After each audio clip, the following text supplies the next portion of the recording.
soir. C'est Ferdine, de son petit nom d'emprunt.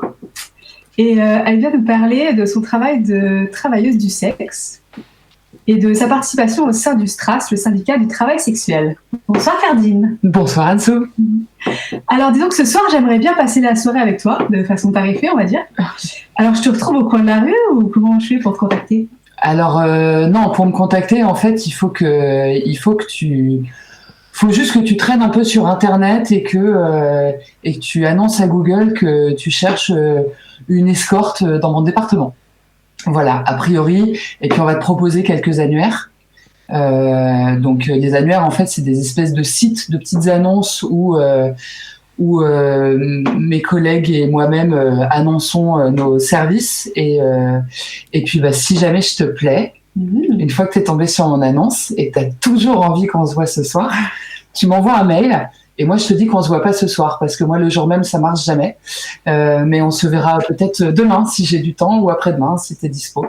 Mais globalement, c'est ça. On me trouve sur Internet et via cet annuaire, puis mon site Internet, et on me contacte par mail, toujours. D'accord. Et du coup, on va dire qu'on a pris rendez-vous.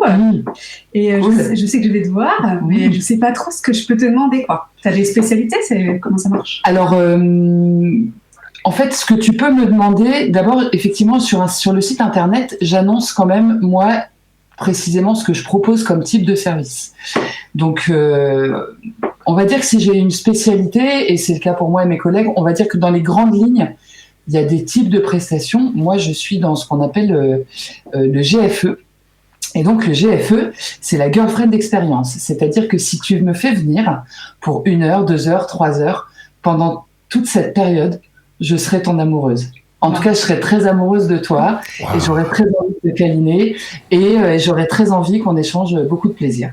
J'ai bien fait de venir, moi, tiens. Et voilà. Après, il y a alors, je sais pas si je peux élargir. J'ai des collègues qui ont d'autres spécialités. Je sais pas si le terme c'est spécialité, mais en tout cas d'autres manières de travailler. Il y en a qui vont être beaucoup plus PSE, ce qu'on dit. Donc le PSE, c'est la Porn Star Experience. Là, c'est si vraiment on a envie d'une espèce de soirée performance sexuelle. Voilà un truc, ce qui n'est absolument pas mon cas. Hein. J'ai les muqueuses fragiles personnellement, donc j'y vais tranquille. Mais effectivement, voilà, il y a des filles qui vont être plutôt sur de la domination. Voilà, je dirais qu'on a tout un peu notre créneau et notre manière d'être à l'aise avec des clients quand ils nous sollicitent. Donc, je sais pas si c'est des spécialités, mais c'est plus des états d'esprit de travail et de comment on aime rencontrer les gens et qu'est-ce qu'on aime échanger avec eux, en fait. Ok. Et du coup, les gens que tu vois, là, tes clients, tu peux me dire un peu quel genre c'est ? Alors, je suis pas complètement surprise par la question et j'avais un tout petit peu pris le temps d'y réfléchir. Je dirais que il y a trois grandes catégories de clients. En tout cas, on peut diviser les clients en 3 catégories. D'abord, je suis désolée pour tous ceux que ça va choquer. Hein, il y a les hommes mariés qui ne disent pas à leurs femmes qu'ils font appel à des travailleuses du sexe. Moi, c'est sûr que si je t'ai dit à tes services, je le dis à ma femme. Hein. Désolée pour le scoop. Alors, je crois que Bart a essayé de dire quelque chose, mais on n'a pas bien entendu. Tu disais quoi, Bart ? Moi, je dis, si je fais appel à tes services, je le dis pas à ma femme. Elle est devant moi, mais bon, c'est pas bien grave. Et je le dirai pas non plus. Donc, non.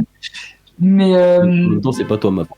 Mais voilà, donc ça c'est une bonne partie des gens et c'est pas d'ailleurs des gens qui sont en général, ils sont pas forcément dans la trahison. Je pense qu'il y a des gens qui sont plus dans le fait de pas pouvoir exprimer à leur femme leurs envies, le fait qu'après quelques années, voilà, la communication est plus la même, on se fait des idées fausses sur la sexualité de l'autre, etc. Donc on va dire que c'est des gens qui font appel à moi. Ça va être presque horrible ce que je vais dire, mais comme on pourrait se faire un squash avec des copains, il y a un côté très, je prends une bulle de vie personnelle quelque part, et puis après je reviens dans ma vie et voilà. Ça c'est une première catégorie qui est assez courante. La deuxième catégorie, ça va être plutôt des gens célibataires. Alors là pour le coup, il n'y a pas d'âge. On peut parler de gens très jeunes comme de gens très âgés, comme voilà, peu importe. Des gens qui sont célibataires et qui vont être un peu inexpérimentés, timides et qui ont aucune idée en fait quand ils sont en situation sensuelle et sexuelle, en situation de séduction, qui savent pas du tout en fait comment ils peuvent s'y prendre. Est-ce qu'il faut qu'ils soient performants, est-ce qu'il faut pas qu'ils le soient, etc. Et du coup, ces gens en général font appel à une professionnelle en se disant peut-être que cette personne va m'apprendre des choses. Moi, même quand on fait appel à moi pour ça, j'essaie plutôt de déconstruire les injonctions à la performance et plutôt d'inviter à écouter sa manière de prendre du plaisir. Mais en tout cas, il y a des gens qui ont vraiment besoin d'être menés sur le chemin de leur plaisir et qui se disent qu'une professionnelle pourra le faire plus facilement. Et la troisième catégorie, alors qui est pas la plus nombreuse, mais qui est pas peu importante, c'est les gens qui ont un empêchement à la sexualité.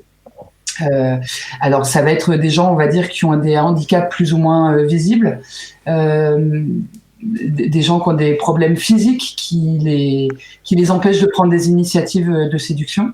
Ça peut être des gens très malades. Actuellement, j'ai un client qui est en phase terminale de cancer du pancréas et voilà, sa femme ne peut plus l'approcher physiquement et donc elle pour le coup elle sait très bien qu'il me voit et je suis un peu juste sa manière de continuer de garder son intégrité de plaisir physique dans l'épreuve qu'il est en train de traverser et qui vraisemblablement s'achèvera pas très bien. Mais en gros, je dirais que c'est un peu les trois grosses catégories de clients qui reviennent. Après, il y a forcément plein de petits cas particuliers, mais du coup, tu as aussi des fois un travail de thérapeute en fait quelque part. Alors oui, on peut dire que j'ai un travail de thérapeute, mais ça revient presque à la première question que tu m'as posée. C'est-à-dire que c'est parce que c'est comme ça que moi j'envisage ce travail-là. Je peux me permettre, les filles, une question sur le chat. d'Anne-Lise qui demandait, je crois, c'est de mémoire, c'est comment vous faites pour vous prémunir des dangers, je crois, par rapport au... Sophia, t'as le chat sous les yeux. Oui, effectivement. Et en fait, Anne-Lise demandait comment font les TDS pour se protéger, prémunir d'un client qui pourrait leur être potentiellement dangereux. Chère Anne-Lise, c'est pas facile de répondre à ta question et c'est terrible. Alors, on va vraiment pas avoir assez de temps, mais aussi parce que y a un problème légal. Globalement, on essaye de s'entraider entre collègues. Je vais pas en dire beaucoup plus, mais il se trouve qu'en France, s'entraider entre collègues, c'est qualifié de délit de proxénétisme. Donc c'est très très compliqué de pouvoir expliquer comment on fait entre collègues pour faire en sorte de se protéger les unes les autres, simplement parce que c'est illégal de le faire. Voilà, Anne-Lise, j'espère qu'on se croisera un jour dans la vraie vie, sans micro, qui m'écoute et qui m'enregistre. Mais globalement, on a des stratégies, évidemment, on se débrouille pour essayer de se protéger, Est-ce que par hasard, par exemple, tu vas préparer le terrain, genre dans les mails que tu peux échanger avec le client, essayer de savoir un peu qui c'est, essayer de... En fait, c'est ça, c'est que je pense que chacune d'entre nous... Alors, globalement, je vais parler au féminin parce que les travailleuses du sexe sont à très très grande majorité féminines ou identifiées femmes, donc voilà. Ouais, je pense qu'on a toutes nos stratégies aussi par rapport à la manière dont on dialogue avec les clients. Je crois qu'il y a une espèce de règle un peu qui est que dès qu'on a un doute, on ne travaille pas avec le client. C'est-à-dire qu'on ne préfère pas prendre de risques. Si on a le moindre doute, on se met pas en danger parce que si on a un doute, ça veut dire qu'on va arriver pas très sûr de nous au rendez-vous, donc un peu vulnérable. Ça veut dire qu'on peut ouvrir des brèches et que ça pourrait être problématique. Mais je pense qu'on a tout un peu nos manières de vérifier qu'on est en phase avec le client et qu'il attend de nous ce qu'on peut vraiment lui donner et que ça va être un truc un peu sincère et partagé. Moi, j'ai un autre truc. Enfin, je sais pas si c'est un truc, mais on est quelques-unes à se faire la réflexion. Moi, j'ai une intuition assez forte. J'ai l'habitude de dire qu'avant d'être travailleuse du sexe, en fait, pendant 10 ans, j'ai été bénévole sur Adopte un mec. Et pour le coup... bénévole sur Adopte un mec ? Ben ouais, c'est-à-dire que rencontrer des inconnus... ah d'accord, ok, ça y est, j'ai compris. J'ai cru que... Non, mais... D'accord, j'ai bugué. Ça y est, j'ai compris ce que ça veut dire bénévole à Adopte un mec. Ok, j'ai compris. Désolée, j'ai mis un peu de temps. Et c'est juste ça, c'est que rencontrer des gens sur une prise de contact écrite, se dire vas-y, on se voit, on se chauffe, etc. C'est quelque chose que j'ai fait pendant 10 ans et Et il se trouve que j'ai l'immense chance et certainement l'immense privilège de jamais avoir eu de problème dans ce cadre-là et d'avoir toujours eu la bonne intuition sur les gens. Et quand par malchance, ça se passait pas exactement comme je voulais, j'ai jamais eu de problème à m'extraire de la situation sans créer de drame, sans me mettre en danger, sans prendre de risques, etc.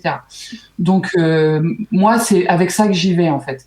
Après, on est toutes très très différentes et il y en a qui ont d'autres stratégies qui vont être plus soit de l'ordre de l'intuitif, soit de l'ordre du très concret. Voilà, c'est très. Mais oui, évidemment, on se protège, Anne-Lise. Évidemment, on fait très attention.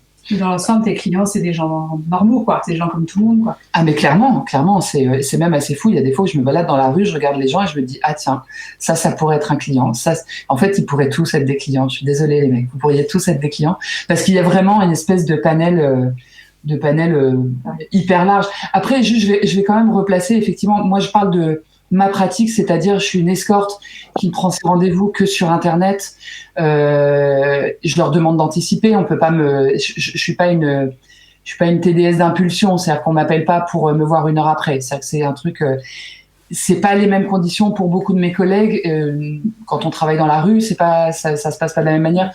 Mon témoignage, il a pas du tout valeur à parler de tout ça. Hein. Je parle vraiment de ma pratique et des collègues qui pratiquent comme moi et que je connais, avec qui on discute, hein, bien sûr. Parce que la vision que les gens ont souvent des travailleuses du sexe, c'est que tu le fais parce que tu es dans l'obligation pour survivre. Et toi, tu te sens comment vis-à-vis de ton travail ? Je dirais que quel que soit le travail que je fais, je le fais dans l'obligation pour survivre de toute façon. Quel que soit le métier que je choisis. En vrai, si on me donne le choix entre travailler pour vivre correctement et ne rien faire pour vivre correctement, je vais prendre l'option B, c'est sûr. J'ai beaucoup d'autres choses à faire que travailler. Moi, personnellement, ce travail, je l'ai choisi. Je l'ai mûrement réfléchi. Ça a été quasiment 10 ans de réflexion, 10 ans d'envie de le faire. Je l'ai pratiqué il y a une petite dizaine d'années pendant quelques mois. J'avais arrêté. Et puis, il y a un moment où je me suis dit que j'avais les épaules pour le faire, vraiment, pour en faire mon activité principale. J'étais assez sûre de moi, pour l'assumer aussi auprès de mon entourage, de ma famille, de mes amis et de beaucoup de gens. Et que ça correspondait bien à mon envie je vais heurter des oreilles, à travailler moins pour gagner plus. Et en tout cas, de pas devoir m'éreinter juste pour au moins gagner mon minimum, aussi parce que j'ai la chance de rentrer aussi dans des standards physiques. Enfin, je peux pas mentir, je travaille plus facilement que plein de collègues parce que tout simplement, je suis une fille, cis, je suis quelqu'un d'assez standard et que c'est simple pour moi et que je savais que c'était une forme de solution de facilité, sachant que, comme je le disais tout à l'heure, j'ai pas du tout de mal, moi, à aller rencontrer des inconnus pour des parties de cul parce que ça a été un de mes hobbies préférés pendant des années, quoi. Donc, t'aimes ça faire... Voilà, moi, c'est un métier que j'aime vraiment et je sais pas si je le ferai très longtemps. Peut-être qu'un jour, ça me lassera, peut-être qu'un jour, ça me fatiguera, peut-être que ça me dégoûtera, j'en sais rien du tout. C'est pas là où j'en suis aujourd'hui. Mais encore une fois, voilà, c'est mon cas à moi et je pense qu'il y a autant de raisons de choisir le TDS qu'il y a de raisons de choisir un boulot de caissière chez Auchan ou de faire de la maçonnerie en intérim. Enfin, voilà, c'est... Et par rapport à ta relation amoureuse dans ta vie, ça pose des problèmes ? Non, je suis une grande chanceuse. Vraiment, je suis une grande chanceuse. Quand je me suis relancée dans le métier,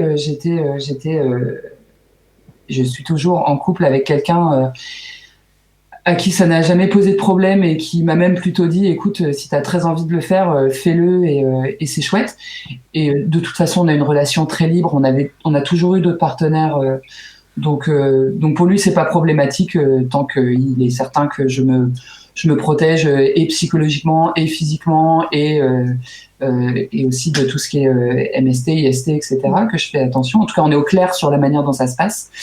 Et puis j'ai la chance d'avoir un deuxième amoureux que j'ai rencontré plus tard, mais qui, que tout ça n'a pas ni surpris, ni choqué, ni interloqué, et qui m'a juste accueilli dans ma vie avec ce métier-là, quoi. Super, t'as bien de la chance. Ouais, j'ai de la chance. Ouais. Et on va prendre 1 ou 2 minutes là pour parler du coup du STRAS, du syndicat du travail sexuel, dont tu fais partie. Et alors, ça sert à quoi ? Alors, donc le STRAS, c'est effectivement le syndicat du travail sexuel en France. Et ben, c'est une association, hein, très précisément, mais qui veut se donner des missions de syndicat. C'est-à-dire que l'objet, en fait, du STRAS est vraiment de militer pour l'amélioration des conditions de travail des travailleurs et travailleuses du sexe, quel que soit leur secteur. Donc, dans le travail du sexe, il y a l'escorte, il y a la prostitution de rue, il y a tout ce qui va être le travail de de caméra. Il va y avoir le porno, il va y avoir les dominas. Enfin voilà, il y a vraiment tout un pan de métiers qui sont catégorisables dans le travail du sexe. Et le STRAS vraiment défend l'amélioration des conditions de travail. L'idée étant de faire en sorte que les travailleurs et travailleuses du sexe, comme le reste des travailleurs et travailleuses, aient accès aux services de santé de manière normale et non stigmatisée, aient accès aux services bancaires de manière normale et non stigmatisée. Enfin, j'ai encore des collègues qui sont dégagés de leur banque parce que le banquier apprend qu'elles sont travailleuses du sexe. C'est horrible, en fait. C'est juste horrible. C'est que c'est déjà un métier qui est précaire, mais il y a une précarisation constante de tout ça.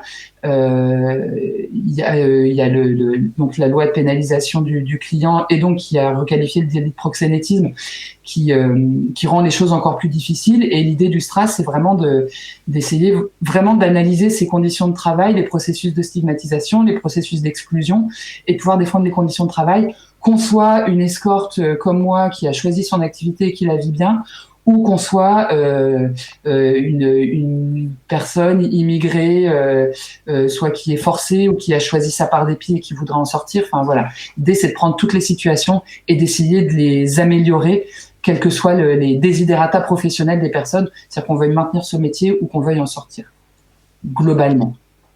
Je crois qu'il y a Lorraine qui veut réagir.